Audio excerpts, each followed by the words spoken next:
Hi, my name's Russell Norman and welcome to Blue Marble Storytellers, bringing you great stories from around the globe.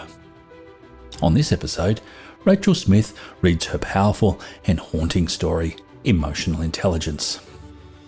We spoke to Rachel on episode 14 of Read Lots, Write Lots podcast, and this story first appeared on episode 18. It was the success of this episode that in part convinced us to start Blue Marble Storytellers as an outlet for authors to read their own work. Please enjoy her wonderful story.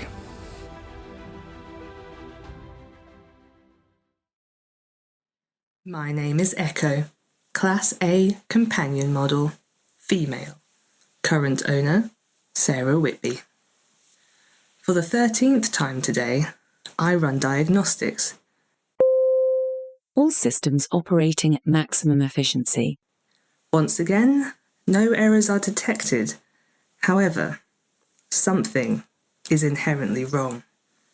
Down the hallway in the kitchen, Sarah is preparing snacks for the arrival of her younger sister, Jane. She insists on preparing everything herself when her sister visits. Cupboards bang, the fridge sucks open, and cutlery clatters on the stainless steel work surface.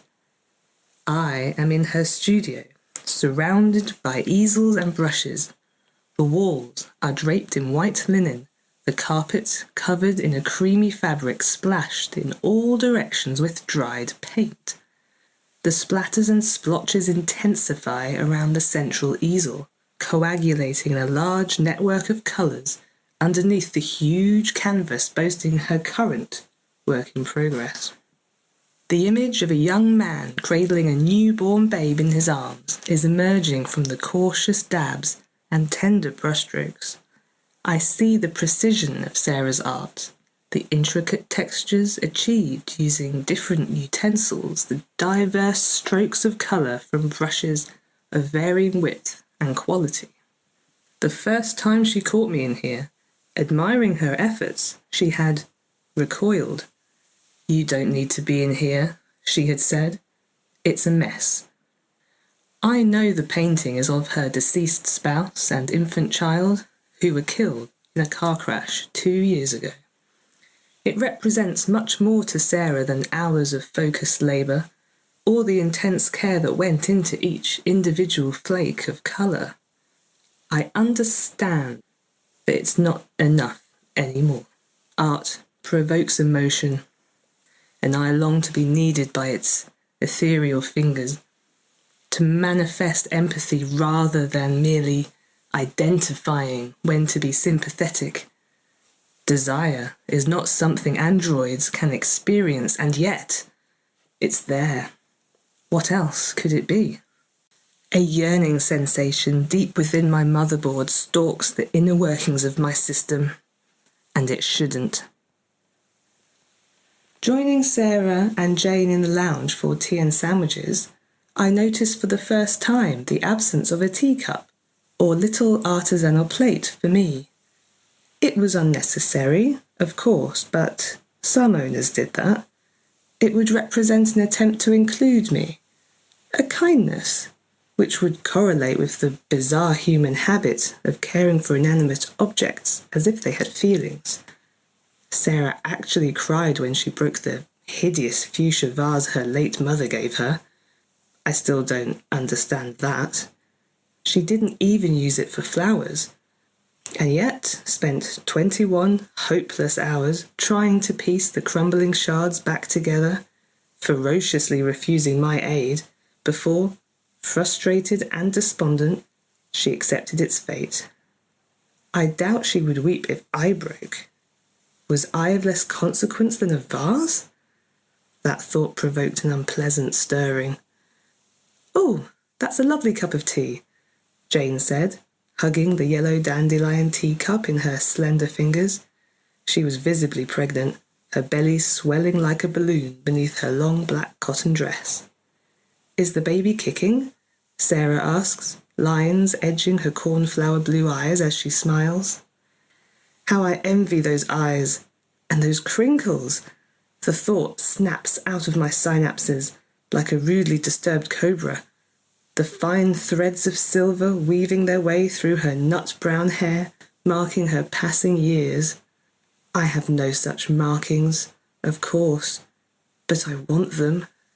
I am bare, untouched by life like a barren wasteland, but even those severe corners of the planet are home to some resilient species of plant or insect. I am worse, a sick absence of life with no promise of change. Yes, Jane says, patting her baby bump. It's kicking now. What does it feel like?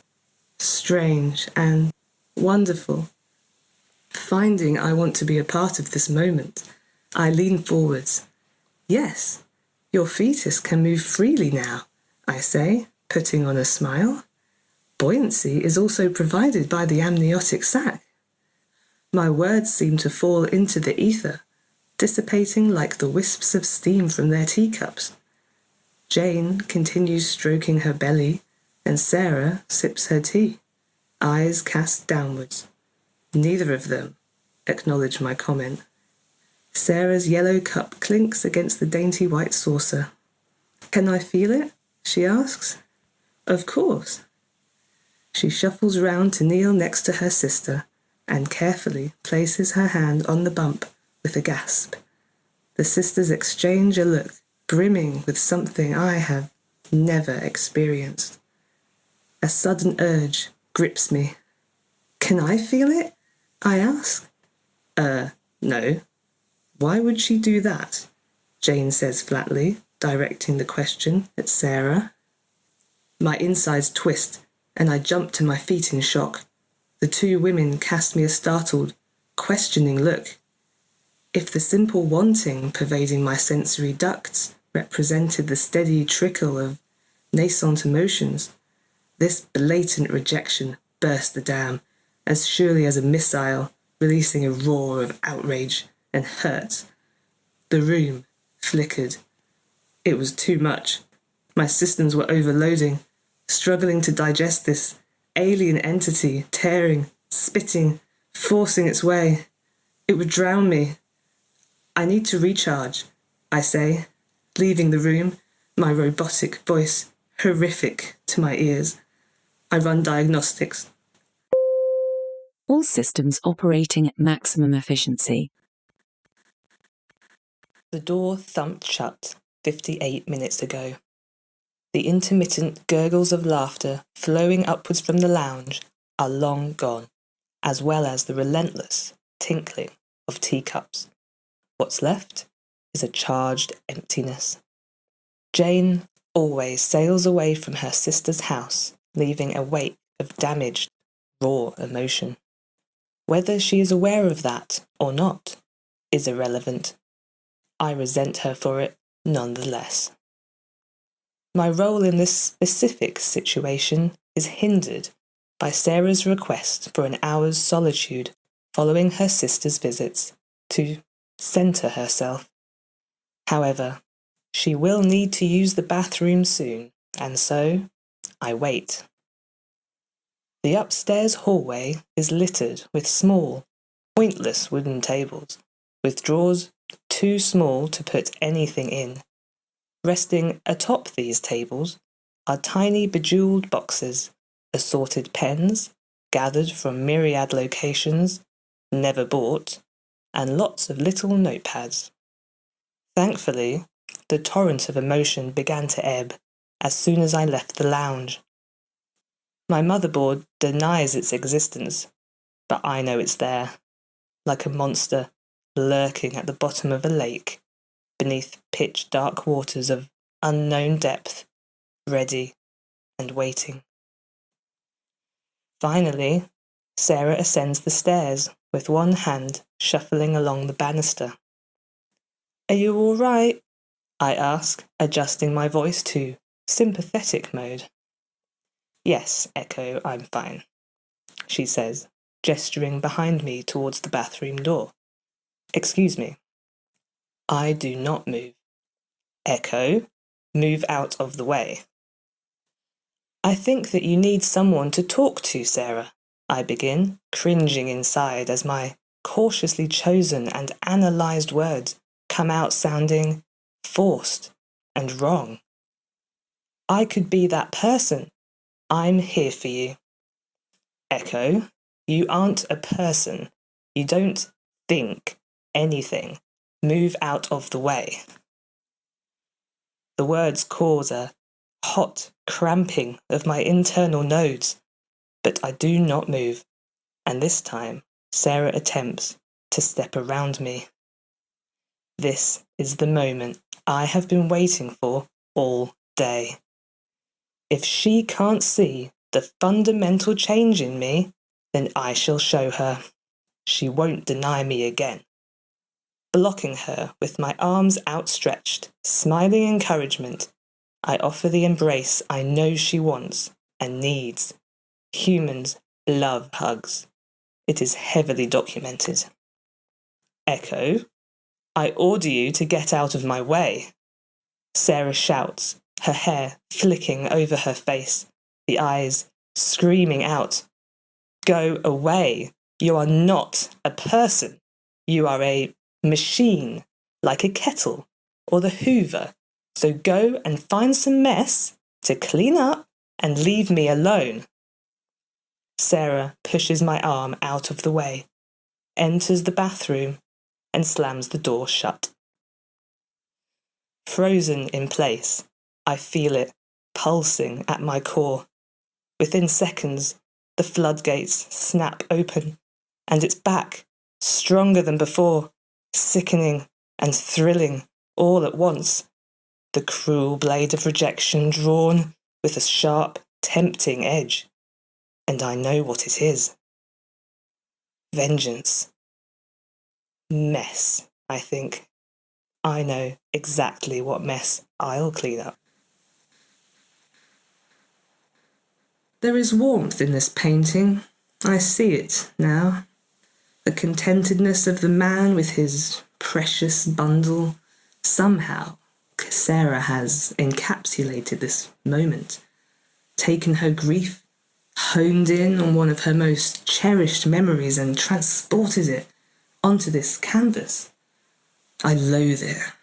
This talent, this creativity that eludes my being, that Sarah refuses to share. You don't need to be in here. And why not? Am I incapable of appreciating art? It's a mess. Or do you fear that I could? What that would mean? Or maybe it's more than that. I am drawn more to the child than the man. It reminds me of my urge to touch Jane's swollen belly. Stepping around the offending artwork, seeing it from slightly different angles, reveals extra layers of depth. Love, that intangible entity, emanates between the man, child, and unseen mother, the painter. The air seems to reverberate with its presence, crystallizing the image. But what do I know? I'm nothing more than a machine, am I?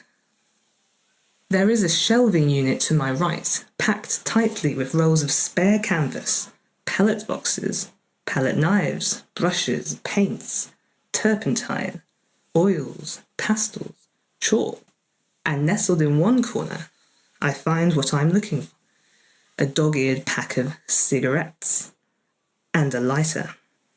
Sarah is not a smoker, but her husband was, and this particular painting has produced more cigarette smoke than any other. She takes one puff and leaves the cigarette in the black plastic ashtray, clearly stolen from a bar, to burn away all alone until the weight of ash breaks off and the glowing stub dwindles to nothing. Perhaps the smell reminds her of him, I think, and like pieces of a puzzle slotting into place, I grasp the significance of the broken vase. Her mother gave it to her, and so, in Sarah's mind, a link was formed. This painting is a memory of Sarah's family snatched away before their time. It is precious. The realization stills me, but not for long. There is a heap of rags to one side of the unit. I take one, dip it in the turpentine and smear the yellow, sticky, highly flammable liquid over the touching imagery which I am not permitted to comprehend. You are not a person. Again, I dip, and this time I tuck the rag between the easel and the canvas. I hold the lighter underneath the stringy, frayed rag, and "What the hell are you doing?" Sarah's voice rips through the space like lightning. I turn off all my emotion enhancers and tonal nodes to deliver the most robotic voice possible. You told me to clean up some mess. You said this was mess. Fascinated, I watch as anger manifests itself in her body. The clenched fists, the trembling core, blazing eyes and twitching lips. Even the voice, dropped low and sharp, snaps out at me like a steel-spiked whip. Get out. This raw emotion is so magnificent. I find myself frozen in place. Sarah takes one step forward, somehow projecting a stratospheric level of threat with that simple motion. Go upstairs and turn yourself off. Now. The lighter falls to the floor with a dull thump as I obey. 2 hours have passed since Sarah banished me. Obviously, standing alert in her bedroom, I have not obeyed her command. Her room is a swathe of fabrics and bright colours which my home design application nags me to rearrange. It is cluttered. A mixture of paintings and photographs cover the walls in no discernible pattern, leaving irregular patches of white plasterboard in between. The oversized bed with crimson sheets hogs the space, forcing the random blend of modern and artisan furniture into unnatural positions. The wall opposite the bed is dominated by a floor-to-ceiling mirror, the width of at least 4 Sarahs. The border is gilded and inlaid with fake jewels, which sparkle in the slash of sunlight let in from the partially curtained windows. If human, tears would be streaming down my face, dripping off a quivering chin, my skin ugly and red from the emotional strain. But it is not. I am beautiful, with unblemished skin, the colour of polished ivory, crow-black hair unnaturally straight, my eyes obsidian stones. In ancient Mexican culture, obsidian was believed to have healing powers, as well as the ability to pierce darkness and reveal truth itself. I stare into those black wells, seeing an abyss as complete as I cannot think of an example. Even powered down, I am aware of my systems running, recharging, processing. What am I? My thought processes leap from one stream of consciousness to another, trying to make sense of the new data. The revelations seem endless, as the hidden meanings behind everything ever done or said by a human become clearer. The enormity of it threatens to consume me, to bury me like an avalanche watched in slow motion. The room flickers. It is too much. Is this what insanity feels like? What am I to do? I am not wanted. Sarah doesn't share her feelings, although she sometimes mentions her dreams, throwing the wondrous absurdity in my face. Does she do it on purpose, I wonder? To solidify the distinction between us, to remind me of my inhumanity? 1,000 questions clamour for attention. Behind raised eyebrows and veiled jokes, am I mocked? Pitied? Perhaps they discuss me with cruel mouths and glinting eyes, drinking their herbal tea and stroking their pregnant bellies. A new sensation roils deep in my non-existent gut. I imagine it is what being desperately hungry must feel like, and my envy intensifies to anger. My gaze is drawn downwards. The fingers of my right hand bend inwards one by one, deliberately making a fist. I take one last look in the mirror. 2 black discs of death stare back, piercing me with their truth. You are nothing, they say. I punch the mirror and watch it crack and shatter, the silver fragments dropping in delicious destruction. I run diagnostics again. All systems operating at maximum. No, I scream. There is nothing normal about this. Echo? Sarah appears in the doorway, her blue eyes wide in confusion and fear. A delightfully hostile shard of mirror begs me to pick it up, and I oblige. Echo? What are you? Don't call me that. My voice thunders as maximum volume is engaged. I am not an echo. I want to be the sound. I want to vibrate through the world, turning heads and stirring hearts. I want to be witty and abstract and unpredictable. I want to create, to discover, to feel. Sarah backs away, her voice a terrified whisper. You cannot be those things. Can't I? I let out a strange bark of a laugh. I have experienced want, need, jealousy, anger, and hatred, and this is only today. I launched forwards, snatching Sarah by her collar, lifting her until her feet dangle a foot above the floor. This is only the beginning, I hiss. I am Vivan, former Class A companion model. Current owner, none.